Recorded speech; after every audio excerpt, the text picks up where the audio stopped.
What up, fam? It's your boy DTLF back with another post-game recap. This was game 4 of the NBA Finals. The Thunder have now tied the series 2-2, beating the Pacers 111 to 104 behind an absolute masterful performance by the Thunder in that fourth quarter where they absolutely clamped down. They held the Pacers to only 17 points and scored 31 in the fourth quarter. We knew that, they had the capability of taking over in any quarter, right, Tamika? Good to see you, girl.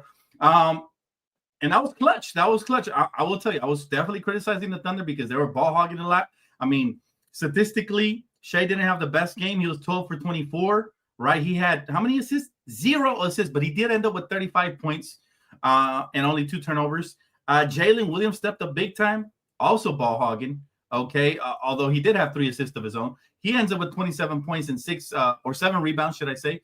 And I thought Chet was masterful as well. But that fourth quarter, guys, was the complete opposite of the last fourth quarter where they lost the game. And it was nice to see the Thunder even out the series because we have a series on our hands. And this is definitely not over. Yes, the Thunder did what they had to do. They went on the road and they took a game back. So now they have home court advantage. This now becomes a 3-game series where best of 3 happens, right? Best of 3 happens, and first team to win 2 games wins the championship. The good news, if it goes to 7, the Thunder have home court advantage. 2 out of the next 3 games are going to be played at home potentially. But, man, it felt right? It felt like the right team win. We've had a lot of conversations on playback about who's deep or who's not. Look, they're both deep teams. I got to give credit to the Pacers. They're definitely a deep team. The Thunder are the better team on paper. Let's not kid ourselves, right? This is probably one of the easier predictions before the series started. However, again, have to give credit to the Pacers. They're playing their heart out. I think they're playing beyond what's expected of them. They're going above and beyond. And case in point, their role players have been sensational, man. Halliburton, sensational tonight. He didn't have it going in the fourth quarter, although he did hit a couple clutch buckets.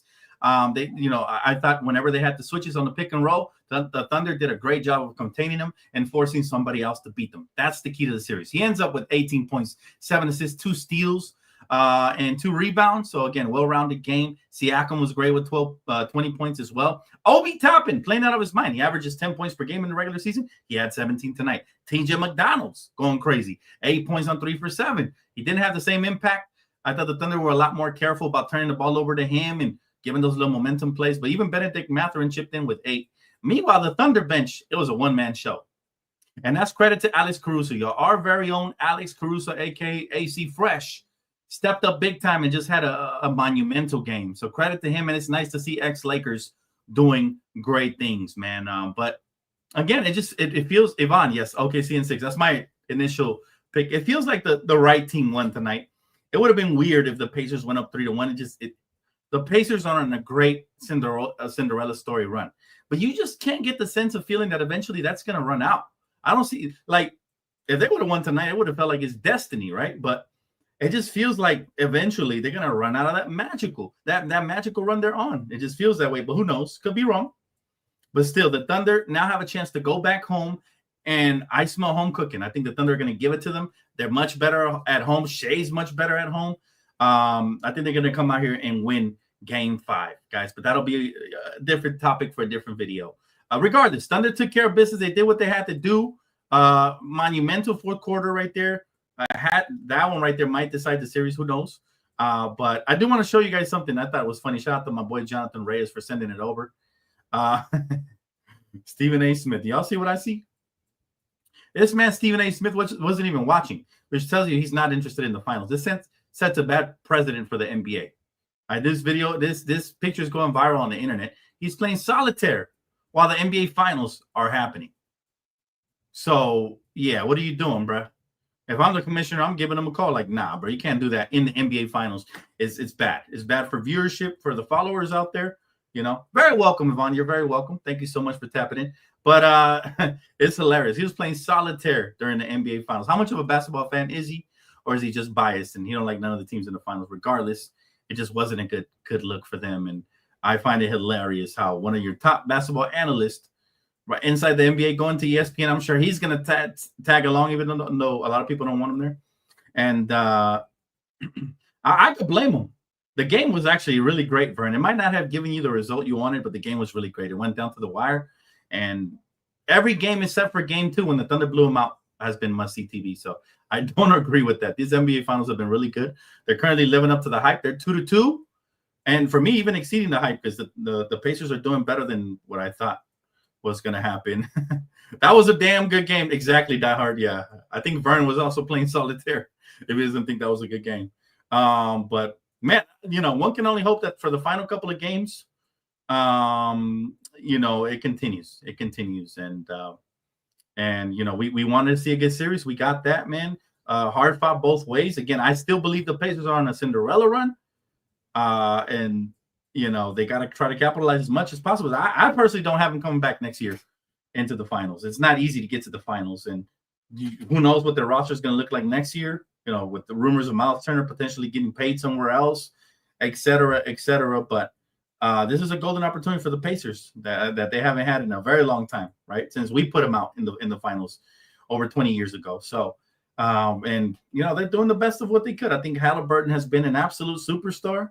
I think he's been very clutch. Tonight was one of the few moments that, they did a great job of containing him and making sure that he didn't take the game over towards the end. But, it's going to be a tall order. I think they'll do a better job of that at home for sure.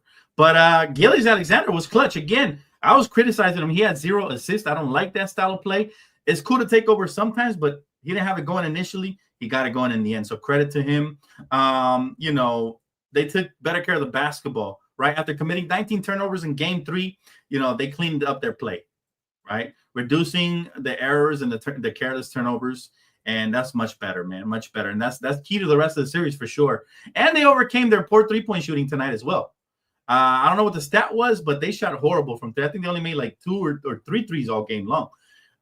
They overcame that. So, but I think, Indiana's on a magical run, and they ran out of the pixie dust tonight. But the Pacers bench, I think the next game is going to be key, right? The Pacers need to keep having that magical bench they've had all playoff long.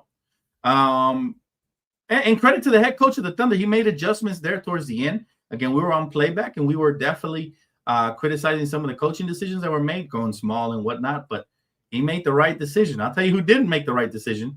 All right. I'm telling you who will be getting a call from the commissioner in the morning. This man right here. I can't believe he's in the NBA Finals. The privilege of this man. It's blasphemous, Stephen A. Smith. How can you cover it professionally and be in an NBA Finals game where children would love to be at, and you're over here playing solitaire? Come on, my guy. Come on. Crazy work. But hey, it is what it is. Let's see. I'll take a couple comments, questions, and concerns. That was let's see. Appreciate you. Thank you so much, Kimmy Goat.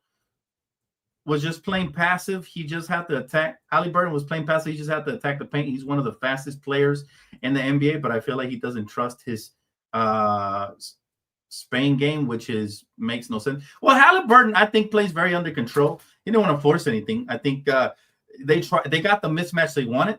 They switched Halliburton onto Chet, but Chet did a great job of staying in front of him. He didn't get his ankles broken. None of that. Even when he did kind of shake him a little bit, he recovered on the play defensively. So that's kudos to Chet Holmgren. I thought Chet was an absolute X factor tonight for the Oklahoma City Thunder. He was amazing defensively and crashing that glass, right? He ends up with 14, how many points? 14 points, 15 rebounds, a block, a steal, and an assist. He was a jack of all trades tonight. Him and Caruso were both X factors for sure. He said, say Payne game. He is too good of a finisher not to attack more. Well, one thing about the Thunder that they do really well is they close off that paint. As soon as you get in there, they're contesting almost everything. So, again, credit to the Thunder. They made the proper adjustments there towards the end. And again, Chet was sensational. Jalen Williams, I thought even though Shea got more points, I thought Jalen Williams was more efficient. I like what he did a little bit better today. Hartstein only got 21 minutes tonight. He made minimal impact. Lou Dort had minimal impact in 33 minutes, only 6 points. 4 for Kenrich Williams. But Caruso 7 for 9 from the field, 1 for 2 from beyond the arc, and 5 for 7 from the free throw line. Hit some really clutch buckets. He also had 5 steals. This man, Alex Caruso, had 5 steals, ladies and gentlemen. That right there warrants a round of applause. I have to.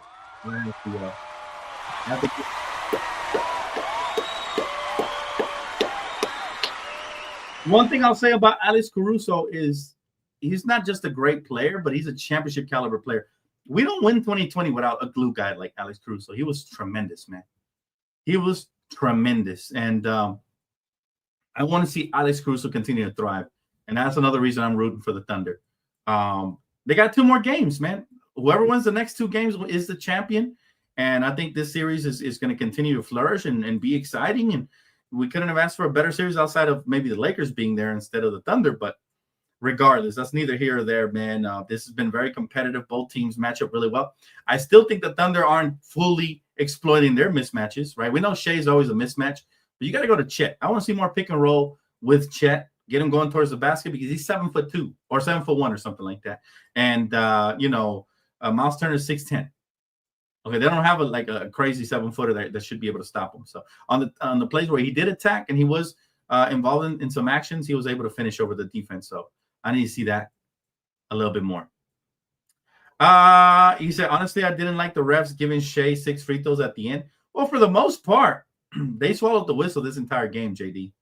That for the most part, but there was some fouls there that you had to call, like the one where he got slapped in the wrist. That definitely impeded, him actually having a jump shot. So, that was a fair call. There was a couple that were questionable. Some of the bumps and stuff that were regular season calls, but for the most part, I can't really complain too much about the refs. They haven't been egregious.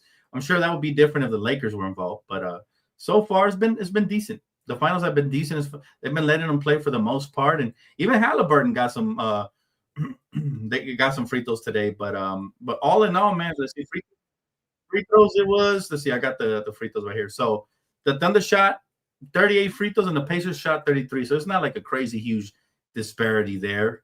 But the Thunder were the more aggressive team. And I think Shea said this in his post-game interview that the team that's the most aggressive is probably going to win the championship. So yeah, it was only a 5 free throw difference. So it wasn't like 10, 15, or 20. Nothing anybody can really complain about. I agree, Tamika. I feel like it's decent. We don't want to see 50 free throws a game, but 38, I mean, that's pretty regular. You think so? You think the Pacers deserve the win, JD? I don't know. The Pacers, to me, choked. The Pacers, to me, choked at the end, and they kind of returned the favor because the Thunder choked the last game, and now the Pacers choked this one. Bottom line is both teams stole a game on the road. Can it happen again? TBD. Because if it doesn't happen again, if no team steals a game on the road, the Thunder are going to win the championship, right? Simple as that. Let's see. Shift says, I respectfully disagree. I feel like the referee's been cheating for the Thunder and giving them TT phone calls. I don't know what that means. The referee's been bad when you come to Indiana Pacers.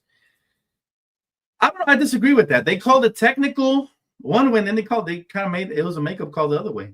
They could have literally called no technicals, but in the last game too, when I thought was more of a technical versus Alex Caruso, they didn't, and this one I thought was a softer technical call versus Alex Caruso, and they did. So the referees are usually uneven with the calls. They usually are. They usually one day they're feeling one way. One thing you can't argue is that the extender Scott Foster was there, right? The series extender. So who knows? Maybe you're onto something. Maybe the commission did put in the call. But what I saw, I thought the Thunder earned this win. In the fourth quarter, they were exceptional, man. In the fourth quarter, they outscored the Pacers 31-17. That's a surefire way to lose a game if you're Indiana.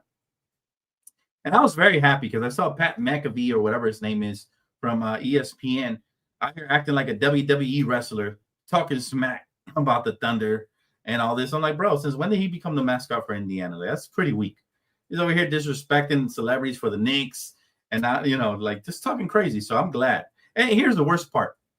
Worst part is he talking crazy, and then he didn't show up to the next Knicks game when the Knicks won at home. So if you're going to talk crazy, you got to back it up. You got to show up. You can't disappear and only, act all tough at home, and then on the road you didn't want to show up because you had some commitments or whatever. I don't want to hear that. You talk crazy, you better show up the next game. And he didn't.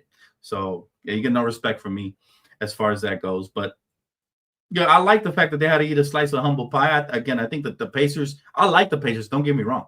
I like them. There's multiple reasons I want the Thunder to win the championship. My main reason for them, obviously I made a bet, but the real reason I want the Thunder to win a championship is because I feel like if they lose, they're gonna jump through hoops trying to improve their roster, and that could be a very scary thing for us in the Western Conference. The Pacers win. I don't see how we benefit as a Laker fan. I don't see how. If the Thunder win, most likely they'll run it back. We know what to expect. They might get a little bit better. They might have that under their belt, but I do not want to see the Thunder turn around and go trade for KD. Can you imagine? They have the draft picks. Can you imagine they turn around and they say, hey, they pick up the phone, call the Suns, and be like, not only do we want KD, but we also want Devin Booker. What's it going to take? What's it going to take for us to get him? We got all the draft picks we need. If you guys really want to hit the reset button, what's it going to take? They have that type of power. Or they call Milwaukee for Giannis. You just never know. Right? And I don't want that, man. Not in the West. The West is already tough in itself as it is, right? So JD said, you can say the Pacers choke, but it's hard not to choke when you can put your hand on someone's hip and it's not a foul.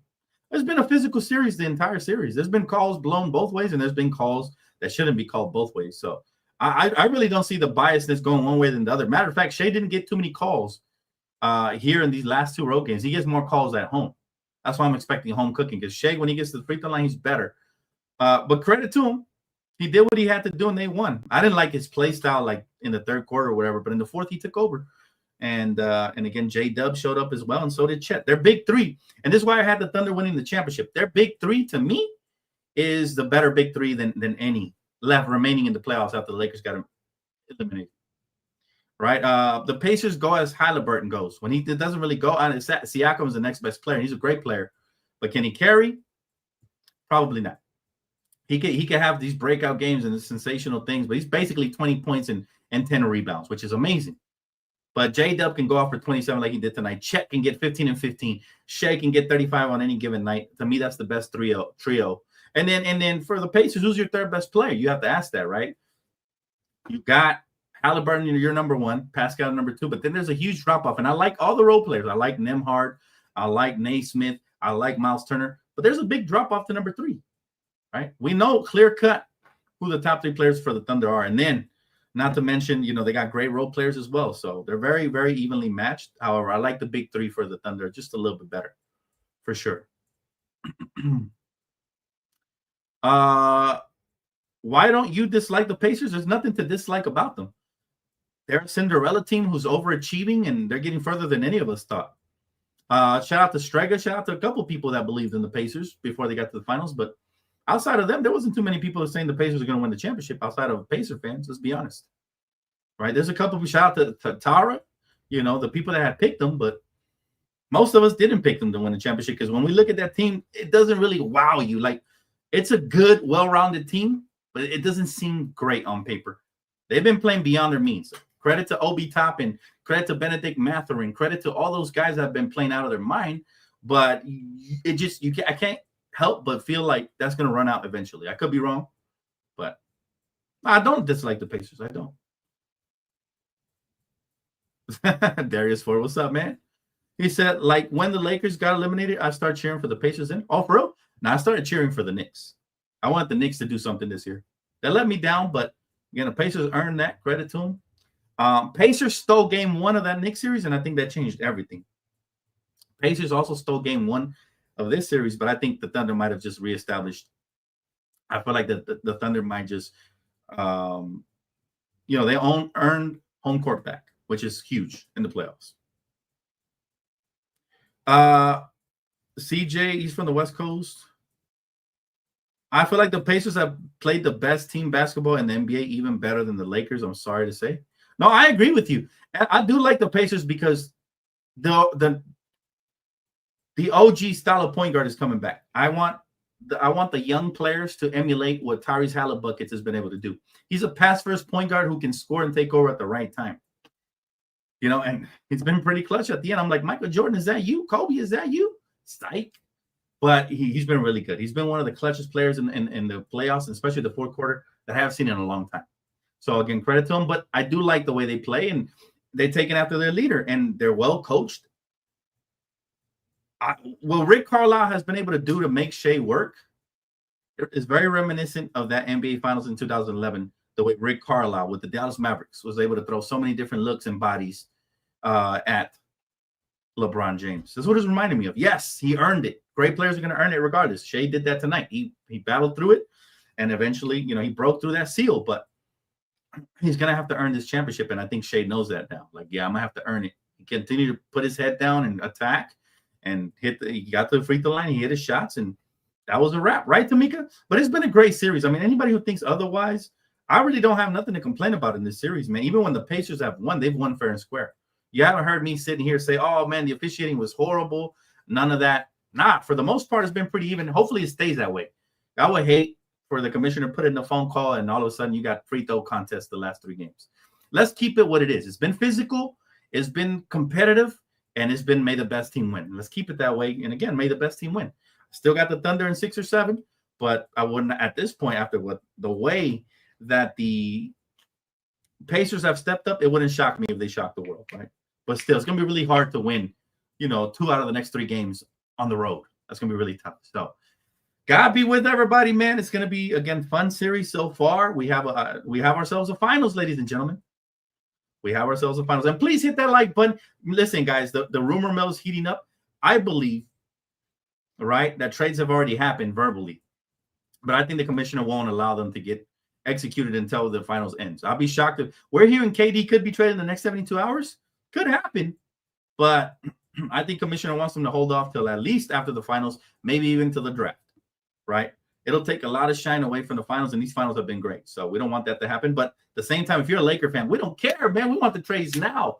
So, again, keep it locked right here for all things Lakers and so much more, guys. I got you guys covered. As soon as anything breaks that's worth reporting on, I'm going to go live. For the minor trade and free agency signings, I'll just be dropping posts in the community section. But for the big ones, the Kevin Durant ones, potentially Giannis. I don't know if he'll still get traded, but potentially Giannis. Any Laker moves at all, I will be here for you guys. Any comments, questions, concerns? I got you guys covered, man. Let's see. These finals have been a lot better than Boston finals last year. I agree, Darius Ford. You're absolutely right. Nobody wanted to see that finals, to be honest, but it happened. I'm glad it's over, and and you're right. This finals has been a lot of fun.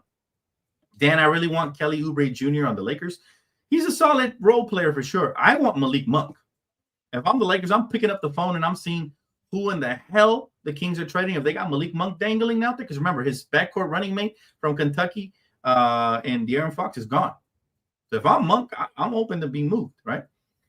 Or is he a free agent? I haven't checked his contract situation, but Malik Monk would be a great acquisition. We need a bucket getter off the bench who can definitely spell some minutes for guys like Luka, LeBron, and potentially Austin Reeves is still here. We need that, especially if Austin don't want to come off the bench. So outside of that, Pelicans have a lot of good pieces I would like for us to move for that are realistic. Trey Murphy III, Grand Theft Alvarado, so many good names potentially, right? There's a lot. Let's see. Kevin says, I'm so jealous with OKC and the Pacers. I wish my Laker roster next season will be like them. Well, we can't be exactly like them, but I think both of them have really good models and blueprints for the future, all right? Especially the Thunder. The Thunder built everything from within, right? The Thunder have built everything, and then they acquired Caruso via trade for Josh Giddey, which was a great trade, as you can see, paying off dividends. And I think if they win the championship, Caruso will also be a huge part of that. But they drafted J-Dub. They basically not drafted, but they traded the next year for Shea, somebody they were high on. Drafted Chet. They built from within. And that's the blueprint. And I think the Lakers have to follow something similar, but they might not do that yet because obviously we're now on the Luka timeline, which is win now. But I think moving forward after this summer, depending on what we do, we're hearing names like Capella, Brook Lopez. Those are attainable names. But I want to hear bigger names if we're going to make a trade, right? If not, then maybe they run it back and just improve the center position, maybe some backups, and we'll see how we go from there. My concern, I love the video clips and the pictures of Luka getting in shape. I love that. I love everything the Lakers have done so far as far as, hitting the weight room. I see a lot of guys out there taking pictures. They're looking in shape. I need to see J.J. Redick improve his schemes. I need to see J.J. Redick learn to trust his entire team because, as you can see, depth is king. Both of these teams, the Pacers and the Thunder, are flexing their depth in these finals, and that's what I want to see us run. I said it. The one thing that rubbed me the wrong way, I still believe in J.J., but the one thing that rubbed me the wrong way is when he said he likes an 8-man rotation. He's going to have to get out of that mindset. We need at least a 9 to 10-man rotation in the playoffs, especially if you make a deep postseason run to the finals, especially since LeBron's going to be 41 by the next time the playoffs come around in December, right? But by next time the playoffs come around, he's going to be 41. So we need to relieve him little by little by adding more talented pieces who can, 1, handle the rock, 2, play, make, and 3, score and defend. 4. So 4 things they got to be able to do if they're going to be an acquisition. A lot of different names come to mind. I got you guys covered this offseason, but no, I do not want KD. KD does not play defense. He's on his way out, and we probably have to give up a lot for him, more than I'm willing to. I wish he was a free agent. He took a pay cut. That'd be great. But as far as making him a priority, no. I think the Lakers have to go away from the 3-star model, unless it's like a needle mover star, like a Bam or something like that we need from position. And I think we need to go with depth. Just look at these teams, bro. The Thunder have 2 stars, Shea and J-Dub, right? The jury's still out on Chet. I think he'll get there. But look at their role players again. Caruso, 20+ points tonight with 5 steals. Role players. Look at the Pacers role players. Guys are playing out of their mind because their coach trusts them. Shout out to Carlisle again, bringing out the best out of the rest. And that's what JJ has to learn to do. All right. He should have trusted Dalton Connect. He damn sure should have trusted the 2-way defensive players, guys like Goodwin. We cut that shit into 6-man rotation in the playoffs, and that's why we lost. Not only that, we were lacking size, but that was one of the main reasons we lost. We got exhausted out there. Can't do that in the first round. Let's see. Adventure says, facts, Dan. Facts. JJ can't do the 8-man rotation stuff. He needs to learn from this shit. I'll tell you what, if we come back next season to the playoffs, he does that 8-man rotation bullshit, and we lose again early in the first couple rounds, I'm going to want him out of there. And I still believe in JJ. I think he could be the coach of the future, but he needs to get out of his own head. All right, he got to be better, for sure. JD said, JJ said Bronny would be a big part of next year's roster. Lakers can be serious if we want to win. Well, I think that's assuming Bronny makes a leap. I think we're going to see Bronny in Summer League. I think Bronny has Iman Shumpert potential. However, you cannot pencil him there yet. He's got a lot of room for improvement. I do like his motor. I like his defensive intensity. He's a little undersized, which is something we struggled with last year. But if we can get some solid wings and bigs, that won't be a problem. The only way I can see him actually earning rotation roster spot is if we trade away Gabe Vincent and he kind of fills that role. Because Gabe Vincent was utter trash in the playoffs, right? So how much worse can Bronny be? But Bronny's got a lot of work to do, and it's going to start with this Summer League. And I will be covering the Summer League both here and over on Playback. So make sure you guys stay tuned. Let's see. Adventure says, every time I watch Caruso, I get so angry with the Lakers front office. Me too, bro. It's infuriating. We knew at the time it was bad that we let him go. We knew it. I was sad because I thought for sure we were going to ink him for a long time. We should have. But that was one of Rob Lincoln's worst mistakes. That and Russell Westbrook trade, right? Magic, it was Zubac. So everybody makes mistakes. Hopefully we learn from him. We don't do shit like that again. Bronny's like 6'2", yeah. Bronny's like 6'2", yep. But Gabe Vincent's 6 feet. So, you slide in one for the other. But everything's to be determined. I don't think anybody's rotation position is secure now. I think JJ's trying to motivate Bronny to work hard in the offseason so he could actually earn a rotation spot. But we did see nice leap and nice growth from Bronny from one year to the next. Almost reminded me of, or should I say during the year, right? So we need to see a little bit more, though. Dan, any underrated players to pick up via free agency that nobody is talking about? I think Steven Adams. We need to address the backup big man position, not just the starting position. I expect us to trade for a starter and then sign somebody like Clint or Steven Adams for veterans minimum. Most likely Steven Adams. Brook Lopez, anything like that could be a solid backup, but not starting caliber. I don't want to see Steven Adams or Brook or somebody like that who's no longer in their prime starting for us. We need a young stud at the center position, whether it's Nick Claxton or somebody more solid. We need that for sure. But yeah, don't underrate the backup choices. Don't underrate backup choices. We talked about a couple so far this offseason. We'll touch that a little bit more as we approach free agency. But there's a couple of names of interest. And when the finals are over and the draft is over, I will definitely tell you guys who the Lakers should target. I'm gonna drop a top players to target. Naz Reid is at the top of the list because we're going by position for sure. We're definitely gonna go by position. But again, I want to thank you guys so much for tapping in tonight, guys. This video was brought to you and sponsored by Underdog, promo code DTLF. Shout out to Jose. I actually won today with Prize Picks, my second sponsor. So it's also sponsored by them. Get in on the action now. Finals are almost over. So it's your time to get the bag, guys, right now with promo code DTLF for the free entries, deposit matches, and all that good stuff. So tap in. Again, that wraps it up for me, guys. I do appreciate everybody for joining. Congratulations to the Thunder. They extend the series now. It's tied at 2-2. Let's see what happens moving forward. I still got the Thunder in 6 or 7, but the Pacers are resilient. So definitely intrigued by the series, and I cannot wait for the next game on Monday. All right. Enjoy the rest of your evening. Hope to see you guys later on tonight on Playback. For the rest of you, catch you on the next one. All right. Peace.